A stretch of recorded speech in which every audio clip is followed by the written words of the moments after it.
No, it's gonna be 35 because you're gonna get me fired up. Go ahead. Yo, episode 191, and yes, it is a recap of Atalanta versus Real Madrid. That's all it is.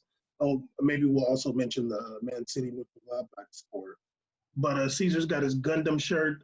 I knew I'm day one Gundam. I had a friend that used to make his own Gundam I action have figures. two. Relax. He used to make his own Gundam action figures. He used to like create them himself. Oh well, I used to get the little die cast model. You get the hot gun. I used to do that in the garage and destroy them. I'm so bad at it.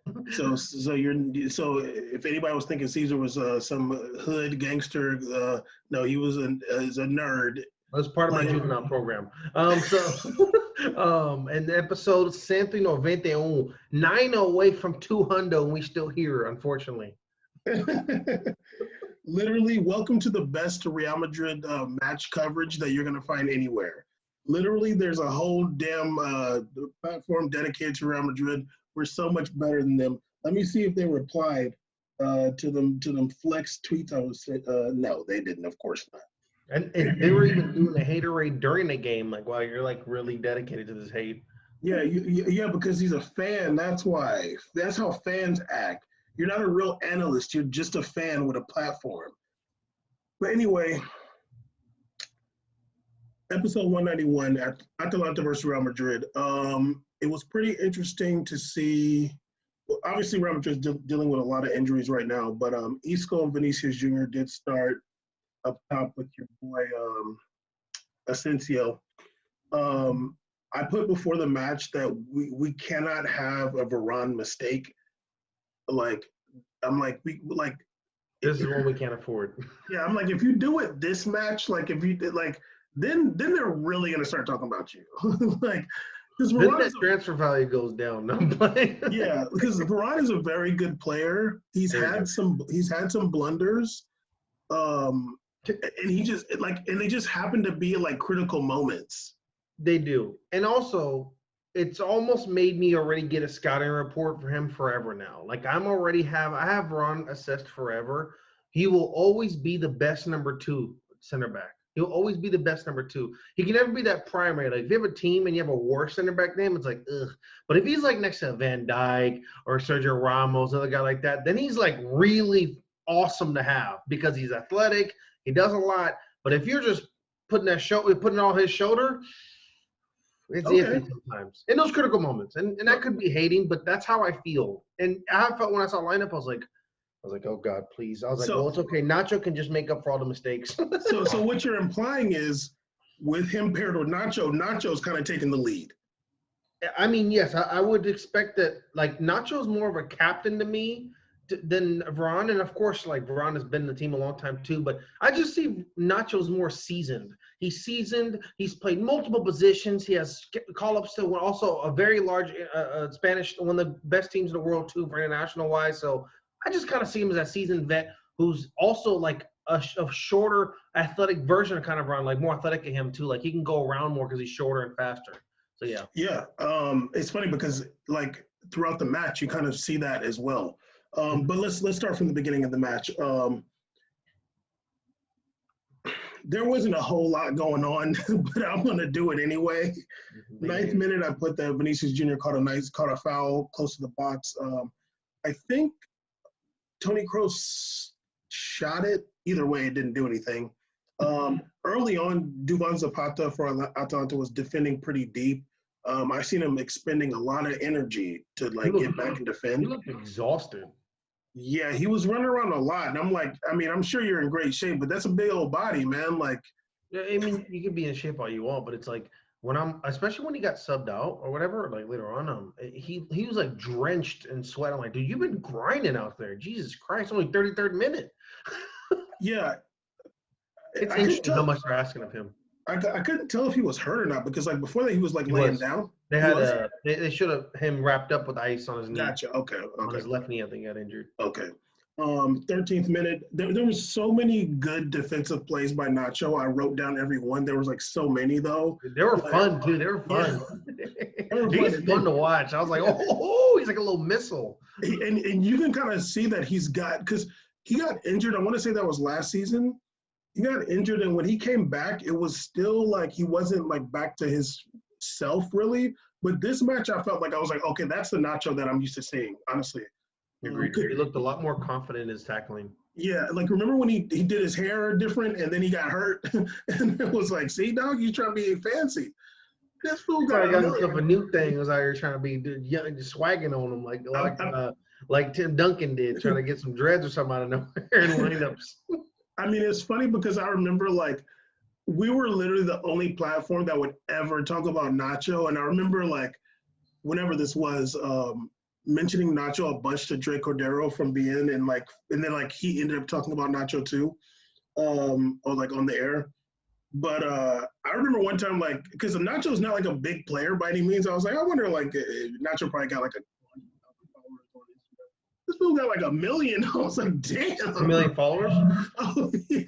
No, I remember looking one time. I was like, he's kind of popping, but it made sense because he has like 45 caps or something. Well, yeah, and he's also been at Real Madrid for forever. So, like, it's like, I mean, it's like people hate all they want, but a man has like 40-something caps. Like, what have you done? What have you done?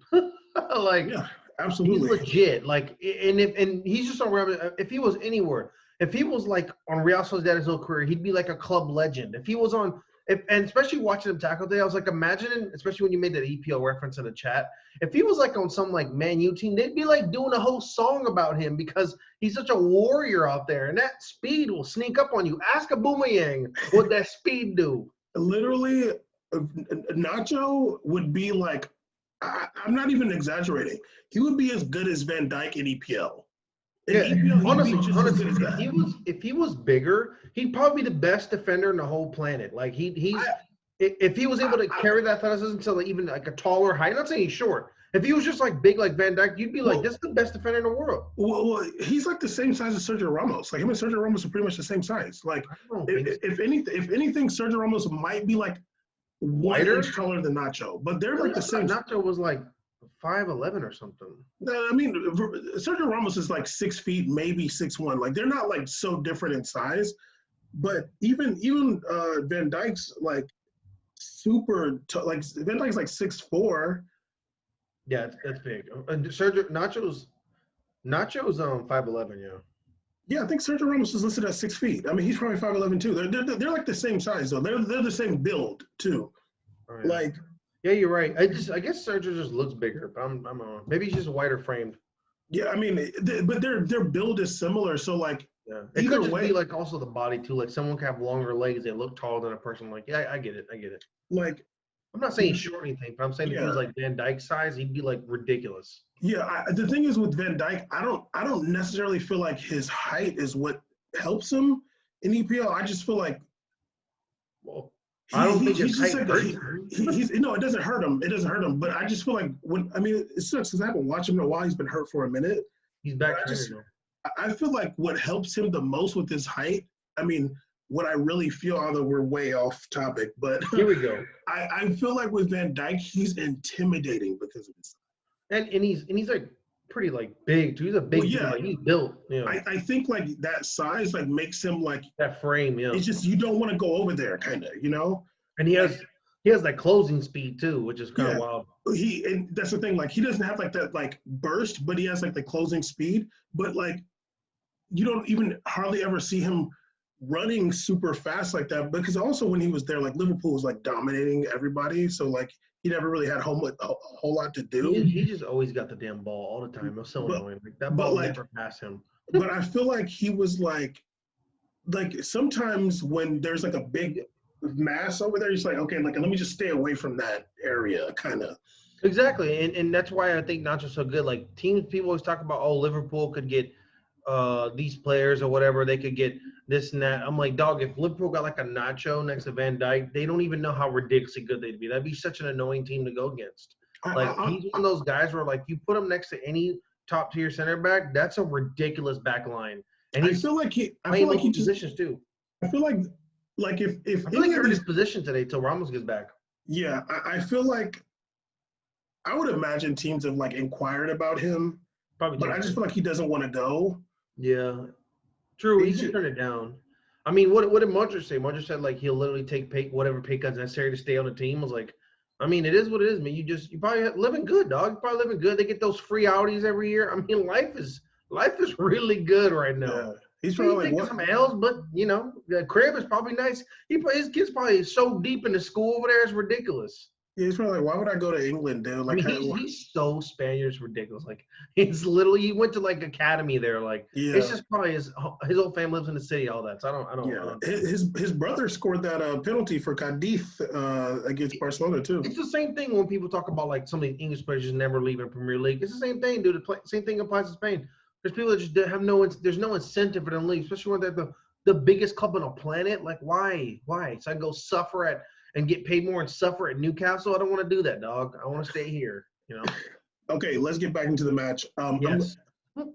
Okay, 17th minute. Whoa, I guess this is the controversial moment. I was like, whoa, red card Atalanta player fouled Mendy after a great through ball by Vinicius Jr. Isco got it to Vinicius Jr., who got the through ball to Mendy. Caesar called that a black trio there. That was a Black History Month scoring opportunity. That was a link between not a duo, a trio. A trio of black athletes doing their thing, and I'm proud of it. Isco, Vinicius Jr. and Ferland Mendy, the black diamond of Real Madrid, and I love to see it, dog. When I saw that, I was like, that was for Black History Month. Let's go. It was beautiful, like that build up. I love that. That's the kind of plays I like. I was like, ooh. If Ferland was able to rocket that into the goal, I'd be like, I'm done. Like I'm done. This is why I suffer to get to this moment. What should I name the episode Black Isco or Isco Black Card? Okay, we'll talk about that later. Black Isco it is. Black Isco sounds kind of fresh. So Black Isco Disco. So Ferland Mendy was fouled in the back, right outside the box. I don't know how somebody thinks that wasn't a red card. The ref literally just ran over there and gave dude a red card. It was, for me, it's like an obvious red card. I would have been tripping if it was a yellow card. I'd be like, dog, that's a scoring opportunity. Yeah. Like, that's a scoring. He is ahead of him going into the box. The ball's in front of him, and he's getting fouled in the back. Like, that's a goal-scoring opportunity. As sent to you in my very angry audio clips, halftime coverage, and throughout the match, Matt dissing on it, saying that even the commentator multiple times saying that the referee was a bit egregious. I'm in agreement. Many are probably in agreement. We thought it was too hard. Just ridiculous amount of. It gives me everybody is giving me those old Ajax vibes. Everybody just likes Atalanta because they're just like balling out right now with the goals. But I'm like, let's just play the sport though, and I was like waiting to hear like a real critical analyst tell me why would this not be a penalty. And when I heard them talking about how Ferland Mendy dribbling the ball to the left, I'm like, he didn't dribble the ball left. He received the pass and went forward. Maybe it went a little bit here, but what are we nitpicking the degree of the angle? The angle was forward. You want to know why? Because he's not a right footer. Now, a right footer would take the angle on the left side towards the goalie. A left footer probably 85 to 90% of the time takes the angle parallel to the goal, or if not away if they have to, because they want time to wind the left foot to cross. They want to take that cross goalie shot. They want that shot to go across the goalie's face. I literally saw the goal happening. I saw the shot he was about to take, and that was taken from him. So the difference between a goal-scoring opportunity and a goal red card, you can't say that you can't give him a red card because he wasn't going to score. You don't know if he's going to score because there's a goalie there. But you never let him have the opportunity to. It's a goal-scoring opportunity. I don't have to know that. I'm sitting at home with bleach white hair, petting my cat, watching the goddamn game. How's Roberto Martinez bald ass watching it from CBS not see that? So, and he's a Belgium coach. Get the hell out of here, dude. You're just biased. Literally just biased. It's ridiculous because also, even if Ferland Mendy wasn't going to get off some amazing shot, or you can meg the goalie. It doesn't even matter. Like, it matter. You took it away from him. He never got a chance to do anything. It's a goal-scoring opportunity. He was fouled in the back. One of the commentators they put on webcam talking like this on a webcam over here. This old fool's over here he was like, Yeah, I mean, he didn't really have control. What? Huh? He didn't have control. He put the touch in front of him. What is control to you? Is he supposed to put it down and bicycle what is control to you? I get the ball, I put a touch forward to make a run. I have control of the ball. That's possession for me. The defender got there after me. If the defender got there before me pushed in front of me, then the defender got possession. I got there first. Like for me, all you need to see, he got fouled in the back. Come on, dude. Like I'm all down for Real Madrid getting by lucky alibis. Oh yes, we've been blessed before. I've literally messaged Bam saying, "Let's go. We just got blessed again. Great. That secret fund hooked it up. This wasn't. It was just a clear path. That was a bad foul by him, and he probably knew it was a bad foul. He knew he got there late. He got there late, and that's what happens when you get there late, and there's only the goalie in front of you. It's a red card every time. You literally have taken away a goal scoring opportunity. It's either last offender, goal scoring opportunity. That's it. You're red card. Know what? To be fair, it's not even a terrible foul. To be honest with you, it's not a terrible foul because, of course, the red card's good, but it became a free kick, which Real Madrid scuffed, okay? So it's not like that happened and then they got a penalty and then they got scored on. No, they got a red card, lost a player, but they held off for like 85 minutes after that, man. So it was actually, in a way, he could have saved an opportunity. So it's like, yeah, he got a red card, but that's a decision he made. You know, defenders make that decision all the time. Like, I'm going to eat this card before I eat this goal. Luis Suarez put his arm up to block the goal against Ghana or whatever and caused a penalty kick to be missed and took a red on that. Is that a bad play, man? No, because honestly, it could have been a goal anyways, and he saved that opportunity. So get out of here, dude. It's ridiculous.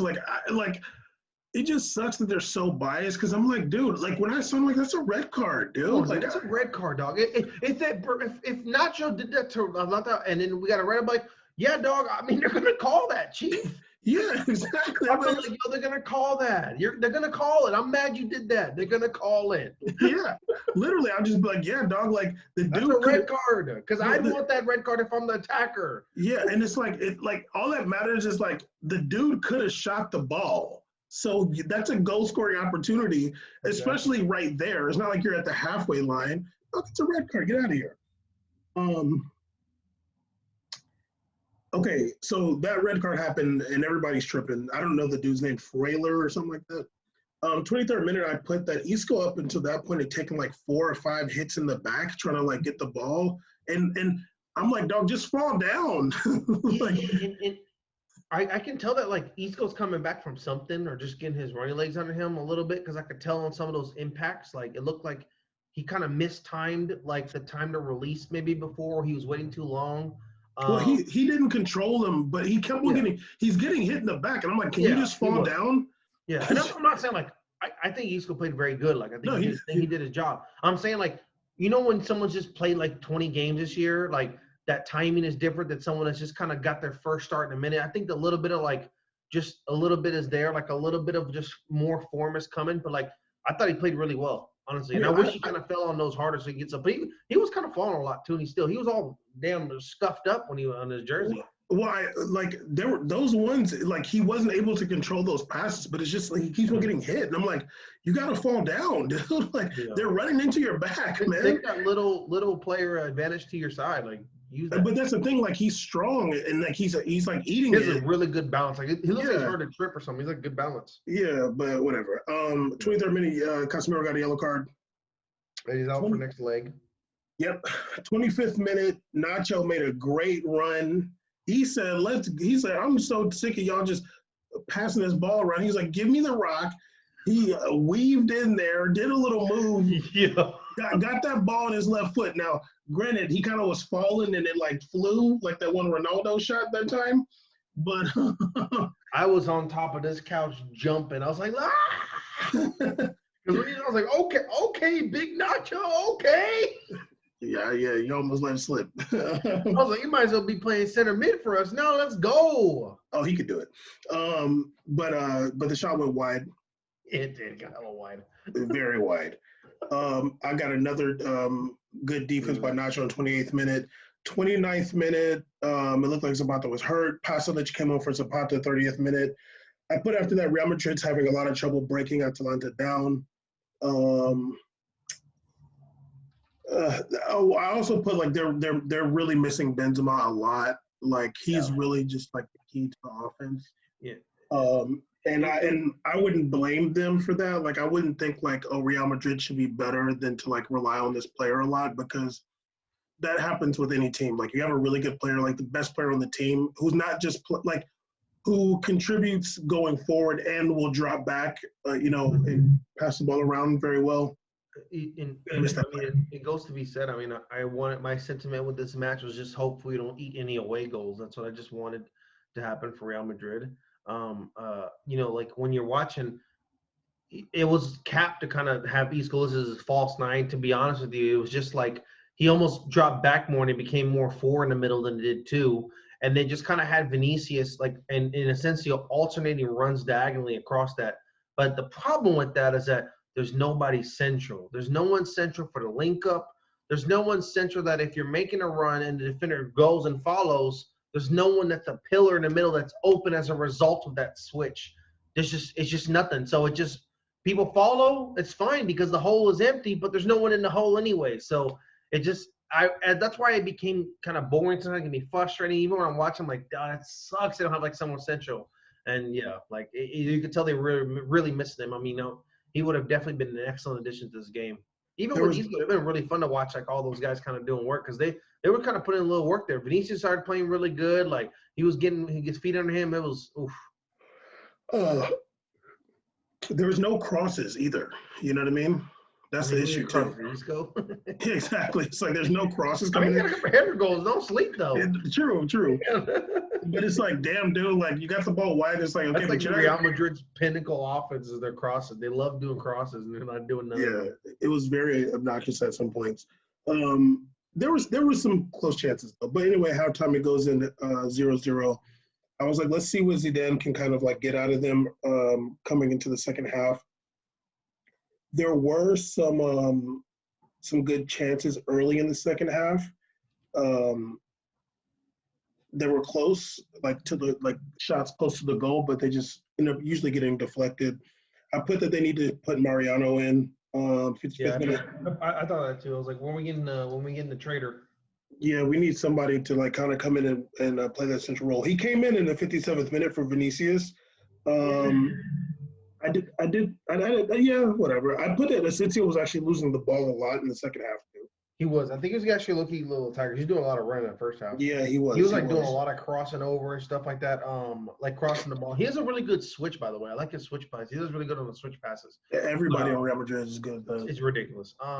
But yeah, like Mariano came in, but he didn't really stay kind of that central. He was kind of like doing these off runs and stuff. I'm like, it's because he's not like a true center forward, like distribute and go. Like he's a center forward in terms of making runs like a striker more. Yeah, it really didn't really do much though. He didn't really do anything. The issue was they didn't really service him a lot either. Yeah, they didn't really change the way they were playing when he got in there. So yeah, they were just like, oh, cool, another winger. Yeah, he's like, no. Like maybe he just came in and started playing winger. Like, all right, I came for Vinicius, let's go. 76th minute, Zidane put the two middle schoolers on for Isco and Asensio. What's going on here? What are we doing? I was like, put them two children on. I was like, damn, I miss Rodrigo low key. I miss that guy a little bit. Yeah, well, you putting two kids on the damn pitch. Rodrigo's must be like 13, dude. Yeah, it's like, dog. This guy Hugo Duro, whatever. I'm like, yo, come on, dog. When he took that shot, I almost screamed at him. They're literally the same as Pedri and Trincao for Barcelona. I'm like, yo, y'all putting middle schoolers on now. Yeah, I'm like, what are we doing? The academy kids? They have class after this. Right. He's about to go do homework on the bus right back. Like, what are we doing here? 86th minute, though, 10 minutes after that, we got a beautiful right foot golazo by the left back, Ferland Mendy.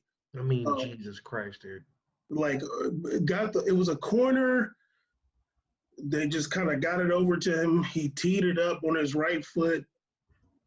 Beautiful, beautiful shot. I'm going to go back to this tweet that I had sent to Managing Madrid. They had a segment on YouTube on February 9th about Mendy as center back. And at some point in this cap-ass little thing they did, one of the guys mentioned that he's not that good on his right foot. And I was like, oh my goodness. My tweet said crazy. There's literally no left back I've seen that plays with his right foot better and more naturally than Mendy. And the key is naturally. It's not like he's just good at it. He plays with his right foot very naturally. Now, I don't know what game it was. There was a game not that long ago where he like tried to like cross it way deep with his right foot, and it was a very bad pass, and it was a crazy mistake. Mm-hmm. But he's not perfect. To say that he has issues with his right foot, I was just like, y'all are just saying that because he's a left back, I guess. And like maybe you've seen him do a right foot pass and it didn't go, but like even a left foot pass is not going to be perfect every time either. Yeah.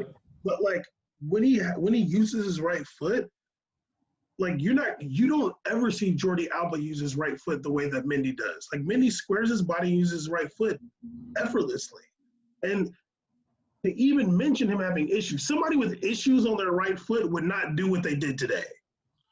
No, I mean, absolutely not. I mean, it's just kind of weird to me. I think it's more of like, it's like, oh, I'm gonna dedicate myself to this point because I made it before, rather than it being like truly like an analysis of his like abilities. Like, when I watched him play, I mean, even on the show, I was like, we talked about how like it was actually like pretty impressive what he's able to do. Like, you put a left back at right back, like, and he's lefty. You're almost like you almost kind of feel bad, especially if they're super lefty. You're like, damn, like his vision is like this now. Like here's the field, and this is all that his like shadow goes. He can only see anything on this side. Like it's hard for him to get that body contorted to get these passes off.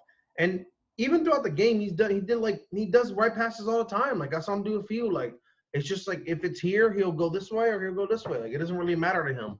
He doesn't go here this way, then he goes here. Like he doesn't really do that. He doesn't really turn his body over hard. Like he has a great like structure when he like his balance is, his base is really good. He stays really square to everything going on ahead of him. And that's what a lot of right-footed people do. Like they have a great like stance on how they're looking at the field above them. So I thought he did a great job. Of course the goal is ridiculous. Like it's phenomenal. Like even for a right footer, even if Mozart, I'd be like, oh my God. So it's like even that amazing because that's his weaker foot. Like that's why it's ridiculous. Because even if Mozart, I'd be like, damn, what a shot. But Mendy, oh my, like, wow. And I was just sitting there watching the game thinking like, man, like I don't really, like I watched Bayern play. I was watching a Bayern game the other day, and I was like, honestly, like he's the best left back. Like, Mendy's the best left back in the world, dog. He really is. Like, I'm sorry, he's like on a team that's actually grinding a lot more than they are to get points. This is not a better team. Like y'all teams are better, and he's out here really doing his thing. And he's had to play multiple positions back there already. Like David Alba's playing center back later in his career. Mendy's playing it like already. He's playing center back and stuff. So yeah, like Ferland Mendy deserves that love. Like that was an incredible goal. He is like gets no love. I feel like even the managing Madrid people was like, they don't really praise him the way that we have. And even when he first started playing for Real Madrid, I was critical. I was like, dog, like he's kind of rough right now. Yeah, but then at some point he turned that leaf and it was like, okay, like the control got a lot better. Control of long passes got a lot better. Confidence going forward got a lot better. And then you started to, like, I feel like at some point he realized that he can be a good player in that league and on that team. And it was like, okay, like once he realized it's like, okay, now it's like easy for me. So it might have just been nerves early. But like, it's not every day that you see a player that is a left-footed player curl in a right-footed shot like that. He's also a defender. He's been running up and down the entire match. Yep. Like, you're never going to see Di Maria do that. Like you're never gonna see. Don't even say that. Hell no. Like you're never gonna see David or Jordi Alba square up with his right foot and curl it like that. Like you're never gonna see that. You're really not. And it's funny because it's like, I think they said he had one other goal this season, right? I think he has a couple goals. I think he had a few goals. I think he has one. Maybe it's in Champions League or something. I don't know. Okay, maybe in Champions League. Yeah. But if he has one other goal all season, the only one I remember is another right-footed shot. he had a goal a couple of weeks ago with his on his right foot, but it was like a kind of like a Yeah. tap, like So sliding. I mean, that's two. Yeah, I think he Two has another right-footed right shots in a footed. row. I'm sorry. I think he has another right footed goal too. To be honest with you, I'm pretty sure he does. Well, I mean, if he hits 5 this season or 4, I mean, what are you gonna say, dude? He's a fucking fullback, and you're saying his weak foot is his right foot is sucks. He had damn near multiple goals with that foot. I'm sorry. Yo, like I mean, I'm sorry. That's impressive. I responded a lot to that. I responded to that clip because I was just like, yo, what are you guys talking about? Like I'm like they were saying stuff about when he played at Lyon. I'm like, when did you watch him play at Lyon? Like, what are you talking about? I don't remember him at Lyon, dog. Keep real. Yeah. I wasn't watching him at Lyon, dog. Me either. I'm like, I watch Liga. I don't remember Ferland Mendy. Like, you don't care about a left back, dude. Like, why they flexing? Like, dude, like you're a lot. You're a lot. I'm like, you're over here pretending and lying. Like, oh yeah, at Lyon. It's like you didn't watch him play at Lyon your YouTube highlights don't count, dog. I'm sorry. No. They all look up for the Ferland Mendy Lyon highlights 2020 or 2019, 2018, 2019. My dog, it doesn't count. Like, no, you guys don't know what they're looking for when they're making those clips, buddy. I'm sorry. Caesar, to know a player, to like really assess how a player is, you have to watch the player, not just watch the game. Like, if you're trying to really assess a player, like really assess them, you can't just be, I'm watching the game and, like, no, you got to really be focused. And I've noticed from this. No, like, scouting is part of you just looking at players' off-ball movement, on-the-ball movement, his rotation. So much goes into watching what a player is doing. You're not going to be able to really see how the game is going because you're focused on how the player's doing. Like, that's your primary focus. Exactly. Like, if I to do a Kondobia tracker, it'd be really hard to track another player on the team. Yeah, no, that's why that rating stuff is garbage. Yeah. Oh, he gets 8.4. I'm like, shut the hell up, dude. What are you talking about? Yeah, it's like, okay, do you have 10 people watching the player? Because it's like you can barely do that. So yeah, I mean, there's a lot of cap out here. Ferland Mendy deserves a lot of credit. Even if he didn't score this goal, he would have had a good game. Mm-hmm. And he's really one of the best left backs in the world. They don't necessarily want to give him that credit. Obviously, Jordi Alba is really good too, but like he's not doing what Ferland Mendy does. Sorry, not even close. But yeah, 1-0 to Real Madrid. Good, got that away goal. Scored that goal in Bergamo. The used to be the big home of COVID. That was like the first city that got rocked in Europe, Bergamo. But yeah, we'll see what happens in the second leg. It looks like Real Madrid probably got it in the bag, though, hopefully. Yeah, we'll see. Everybody trying to say Atalanta. I heard Benzema's going to come back by that one. Yeah, Ramos should be back by then, too. Yeah, he had to clean his knee or something like that, right? Some little Ramos was his knee. I don't know if he'll be back by then. But maybe I don't think Ramos is back because he barely started training a couple of weeks ago. But I know that, like, Benzema had just, like, a little bit of, like, a little operation to do something like that first. Like, maybe it's that forever broken hand. I don't know. Man. Well, I think they'll both be back by the second leg. But, yeah, it was a good match. And later tonight we'll be recording the we'll if you're listening to this, whatever. But we'll be releasing the Black History Month episode soon. And, yeah, it's exciting. Yeah. I can't wait. Depending on Caesar's status as a free man or not. It is Black History Month, so it would be kind of ironic. That's enough of that. We made a podcast. Yeah, we did it. Almost a 200. Jeez, man. Well, we have 215 uploads, but just like the episode. Yes. I'm talking about number 200. Yes, I know you love flexing the extra episodes we've done. We've done many more episodes than this, but we will be there soon. We've even done episodes that the files corrupted. We had to re-record again. So you remember that one? That was one of the worst of all time. The Lost Tapes one, that one did suck. Yeah. That was really weird. But anyway, I hollered.